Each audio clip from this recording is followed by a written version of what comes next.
Today, we're breaking down what was actually discussed between U.S. President Donald Trump and Canadian Prime Minister Mark Carney regarding NATO, NORAD, and North American defense strategy, and we're going to focus only on what matters for the United States and Canada.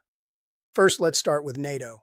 North Atlantic Treaty Organization is the military alliance that binds the U.S., Canada, and European allies together under collective defense. One of the biggest issues discussed in recent months has been defense spending. The United States has consistently pushed NATO members to meet or exceed the 2% of GDP defense spending target, arguing that burden sharing must be more balanced. Canada has faced ongoing pressure over its defense spending levels, and this topic has become central in U.S.-Canada discussions. From the American perspective, the question is simple: is Canada contributing enough to collective security? From the Canadian perspective, the focus has been on modernization and strategic investments, rather than simply hitting a numeric percentage. That's the core tension. Now let's move to NORAD. North American Aerospace Defense Command is unique because it's not just cooperation. It's a joint command between the U.S. and Canada responsible for aerospace warning, missile detection, and airspace defense across North America. This is where things get especially important. Both countries have acknowledged that NORAD systems, particularly in the Arctic, require modernization. With increasing activity in the Arctic region, including more air and maritime traffic, both governments have been discussing radar upgrades, early warning system improvements, and enhanced surveillance capabilities.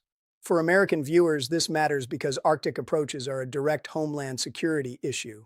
For Canadian viewers, it matters because Arctic sovereignty and northern security are national priorities. The discussions between Trump and Carney reportedly centered on how to fund and accelerate these upgrades without weakening the partnership. That's key. Despite political differences, NORAD remains one of the strongest defense partnerships in the world. Now let's talk about the broader defense strategy. The Arctic is becoming strategically significant due to new shipping routes, resource access, and increased global interest in the region. Both Washington and Ottawa understand that maintaining stability in the Arctic requires coordination, not competition. That includes infrastructure investment, intelligence sharing, and aligning procurement decisions so both militaries can operate seamlessly together. Another major point in these discussions has been defense procurement. The U.S. defense industry and Canadian procurement choices are closely watched on both sides of the border. Interoperability, meaning whether equipment, aircraft, and systems can work together effectively, is a central theme. Neither country benefits from gaps in coordination. What's important here is that while headlines sometimes focus on political rhetoric, the underlying military cooperation between the U.S. and Canada remains steady and institutional. Defense officials, military planners, and alliance structures continue functioning regardless of political tone. For U.S. viewers, the key takeaway is that North American defense is not just about overseas commitments. It starts at home with continental protection. For Canadian viewers, the key takeaway is that defense discussions are increasingly tied to sovereignty, modernization, and strategic independence while still remaining deeply integrated with the United States. So when we look at NATO spending debates, NORAD modernization, and Arctic security planning, what we're really seeing is a recalibration of how both countries share responsibility in a changing security environment. The discussions between Trump and Carney are not about breaking alliances. They're about redefining expectations within them. And that's the main point you need to understand before we move deeper into what this means long term. Now that we've explained what NATO and NORAD are and why they matter, let's go deeper into what this discussion between President Donald Trump and Prime Minister Mark Carney really signals for defense spending and strategic priorities going forward. The first major issue is burden sharing. The United States has long argued that NATO allies must contribute more financially to collective defense, and that includes Canada. American policymakers often point to the 2% GDP target as a baseline for credibility within the alliance. Canada, historically, has spent below that threshold, though it has announced long-term modernization plans. What makes this moment different is that defense spending is no longer just about Europe. It's about North America itself. Washington is increasingly focused on homeland defense, particularly the Arctic approaches, missile detection capabilities, and integrated air defense. That shifts the conversation from abstract alliance politics to direct continental security. For U.S. viewers, the question becomes, will Canada increase spending fast enough to match emerging threats? For Canadian viewers, the debate is more complex. Ottawa has emphasized targeted investments in surveillance systems, radar modernization, cyber defense, and Arctic infrastructure, rather than simply meeting a percentage number for optics. In recent defense policy updates, Canada committed billions toward upgrading early warning systems under NORAD, including over-the-horizon radar technology that would dramatically improve detection capabilities in northern regions. That modernization is critical because NORAD's current radar network was designed decades ago during the Cold War era. Technology has evolved, and so have potential risks. Both governments recognize that modernization cannot be delayed indefinitely. Another key point in these discussions is interoperability. Defense strategy is not just about how much you spend, it's about whether systems work together. If the U.S. upgrades missile defense detection systems and Canada does not align its systems accordingly, that creates gaps. Military planners on both sides understand this, which is why joint exercises, intelligence sharing, and procurement coordination are constantly emphasized. What's also significant is the Arctic dimension. Melting sea ice has opened new maritime routes, increased commercial interest, and heightened global attention to northern territories. The Arctic is no longer remote and secondary. It is strategically central. For the United States, Arctic security affects early warning systems and strategic deterrence. For Canada, it directly touches sovereignty and territorial control. This shared geography forces cooperation regardless of political tone, and that's important to understand. While political rhetoric may fluctuate, institutional defense cooperation remains structured and ongoing. Another area likely discussed is the balance between continental defense and overseas commitments. The United States continues to maintain global defense responsibilities, but there is growing emphasis on strengthening North American resilience. Canada faces similar balancing decisions, contributing to NATO missions abroad while investing heavily in domestic defense infrastructure. The broader strategic question becomes this: are the U.S. and Canada entering a phase where continental defense becomes the primary focus of their military planning? If so, that would mark a shift from the post-Cold War era, when expeditionary missions dominated planning priorities. It would mean more funding directed toward surveillance systems, infrastructure upgrades, Arctic capabilities, and aerospace defense modernization. For American viewers, this signals a push for allies to strengthen contributions, not just in Europe but within North America itself. For Canadian viewers, it signals increasing pressure to accelerate defense procurement timelines and commit more visibly to joint modernization efforts. Ultimately, Part 2 comes down to one core point. The Trump-Carney discussions reflect a strategic recalibration, not a rupture. The alliance is not collapsing, and NORAD is not weakening. Instead, both governments are confronting the reality that aging systems, new technologies, and shifting geopolitical attention require faster investment decisions and clearer burden sharing. The debate is about speed, scale, and expectations, not about abandoning cooperation. And understanding that distinction is essential before we move into what this means politically and economically in Part 3. Now let's move into what this means politically and economically, because the discussions between President Donald Trump and Prime Minister Mark Carney are not happening in a vacuum. Defense policy always connects directly to domestic politics, public opinion, and national budgets. In the United States, defense spending debates are tied to broader questions about fiscal responsibility, global commitments, and the role America should play in leading alliances like North Atlantic Treaty Organization. When Washington pushes allies to increase spending, it resonates with American voters who believe the U.S. has carried a disproportionate share of collective security costs. So when Trump emphasizes burden sharing, it aligns with a long-standing American concern that allies must contribute more visibly. That political reality shapes how negotiations with Canada are framed publicly. On the Canadian side, the politics are different, but equally important. Defense spending competes with healthcare, infrastructure, and social programs in the national budget. Increasing military investment requires clear public justification. That's why Canadian officials often emphasize modernization, Arctic sovereignty, and technology upgrades rather than simply responding to pressure from Washington.